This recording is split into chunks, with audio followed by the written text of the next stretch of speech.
Hello friends, எல்லோரும் எப்படி இருக்கீங்க? இது வந்துட்டு ஒரு சின்ன ட்ராவல் vlog ப்ளஸ் ஒரு ரெசிபியும் இருக்குது.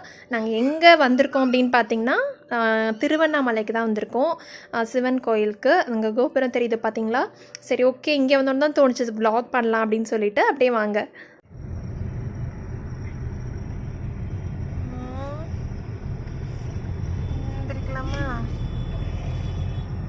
கோயில் வந்துருச்சு.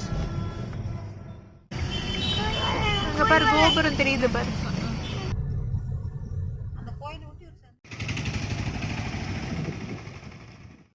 கோயிலுக்கு பார்த்திங்கன்னா ரீச் ஆகிட்டோம். அன்றைக்கி பார்த்திங்கன்னா ரொம்ப கூட்டம் இல்லை. ஸோ டக்குன்னு போயிட்டு 10 மணிக்கு ரீச் ஆனோம். போயிட்டு ஒரு 12 மணிக்கெலாம் ரிட்டன் கிளம்பியாச்சு.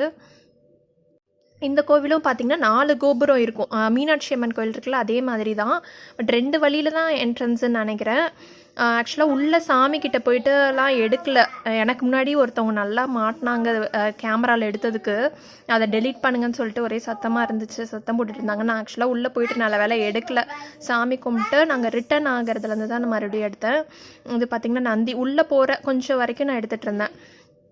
இது பார்த்திங்கன்னா நந்தி, இங்கே நிறைய நந்தி இதெல்லாம் தான் இருந்துச்சு. இப்போ சாமி கும்பிட்டு வெளியே வந்தோன்னே புளி சாதமும் சக்கரை பொங்கல் வாங்கினோம். அப்புறம் லட்டும் வாங்கினோம். அப்படியே சரி, அங்கேயே நல்ல ஒரு பீஸ்ஃபுல்லான ஒரு பிளேஸ் இருந்துச்சு. உட்காந்து சாப்பிட்டுட்டு அப்படியே கிளம்பணும். இதுதான் பார்த்திங்கன்னா வெளியே வர பார்த்து இதெல்லாம் ரொம்ப அழகாக இருந்துச்சு.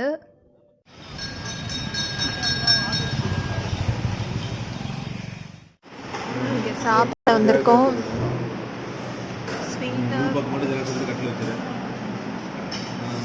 நான் வந்துட்டு சப்பாத்தி சொல்லியிருக்கேன். இதுதான் லன்ச். ரித்வா வந்துட்டு காரில் தூங்கிட்டு இருக்கான். ரித்வாவும் மாமியாரும் அங்கே இருக்காங்க. நாங்கள் சாப்பிட்டு அப்புறம் போயிட்டு தான் மாற்றி விடணும்.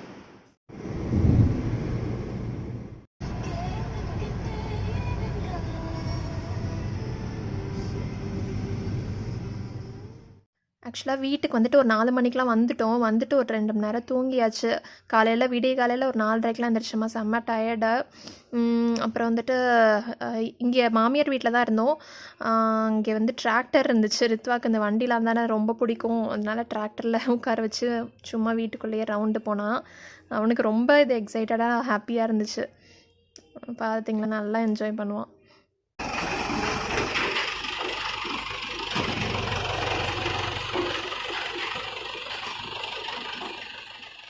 ஹலோ ஃப்ரெண்ட்ஸ், அடுத்த நாள் வந்துட்டு நான் லன்ச் செஞ்சிட்ருக்கேன்.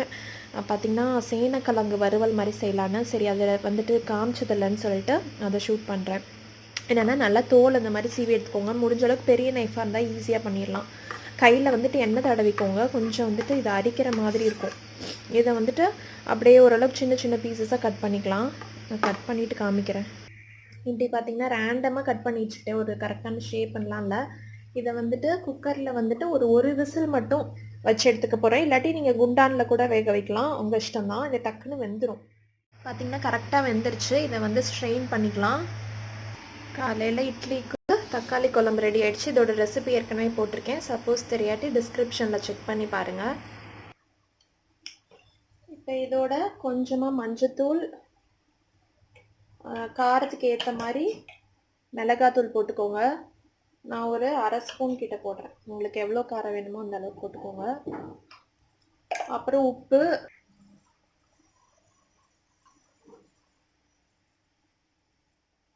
அப்புறமா அரிசி மாவு கொஞ்சமாக போட்டுக்கோங்க. அது வந்து கிறிஸ்பினஸ் வரும்.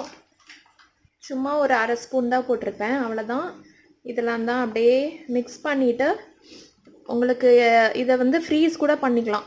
ஃப்ரீஸ் பண்ணிவிட்டு நீங்கள் அப்புறமா கூட இது பண்ணிக்கலாம். டீப் ஃப்ரை பண்ணலாம், இல்லை ஷாலோ ஃப்ரை பண்ணலாம். நான் இன்றைக்கி வந்து ஷாலோ ஃப்ரை மாதிரி தான் பண்ணுறேன். இதை பரட்டி கொஞ்சம் நேரம் ஊற விடுங்க.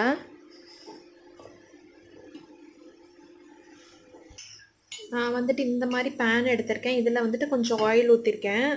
இது பார்த்திங்கன்னா தெரியும். இதில் வந்துட்டு நம்ம பரட்டி வச்சுருக்கிறத அப்படியே ஃப்ரை பண்ணிக்கலாம்.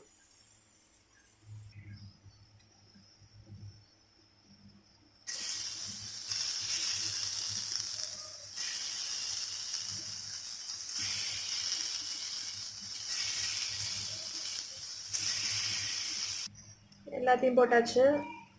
அப்படியே பரட்டியோட ட்ரை பண்ணுங்கள். கொஞ்சம் கஷ்டமாக தான் இருக்கும்.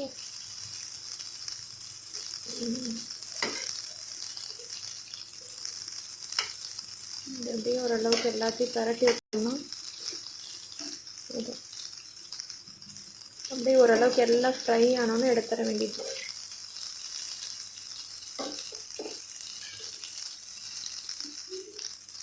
ஓரளவுக்கு எல்லாத்தையும் திருப்பி விட்டுட்டேன். இது கொஞ்சம் நேரம் இருந்தாலும் கொஞ்சம் கலர் லைட்டாக, ரொம்ப இதுக்கு வந்து பிரைட் ரெட்டாலாம் வராது, கொஞ்சம் கலர் மாறினோடனே நல்லா இப்போயே கிறிஸ்பி ஆயிடுச்சு. கிறிஸ்பி ஆனோன்னு எடுத்துடலாம்.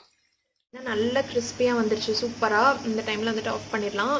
சாப்பிட்டு பார்த்துட்டேன், டேஸ்ட் எல்லாம் கரெக்டாக இருக்குது. நீங்கள் இந்த ரெசிபி ட்ரை பண்ணி பாருங்கள். கண்டிப்பாக எல்லாத்துக்குமே சைட் டிஷ் நல்லா போகும். ஸோ கண்டிப்பாக ட்ரை பண்ணி பார்த்துட்டு சொல்லுங்கள். இந்த சின்ன vlog உங்களுக்கு பிடிச்சிருக்கும்னு சொல்லிட்டு நம்புறேன். பிடிச்சிருந்தா லைக் பண்ணுங்கள், ஷேர் பண்ணுங்கள், கமெண்ட் பண்ணுங்கள். நீங்கள் இன்னும் சப்ஸ்கிரைப் பண்ணலைன்னா மறக்காமல் சப்ஸ்கிரைப் பண்ணுங்கள். நான் ஆர்த்தி மறுபடியும் உங்களை வேறு இன்ட்ரெஸ்டிங்கான வீடியோவில் சந்திக்கிற வரைக்கும் பாய்.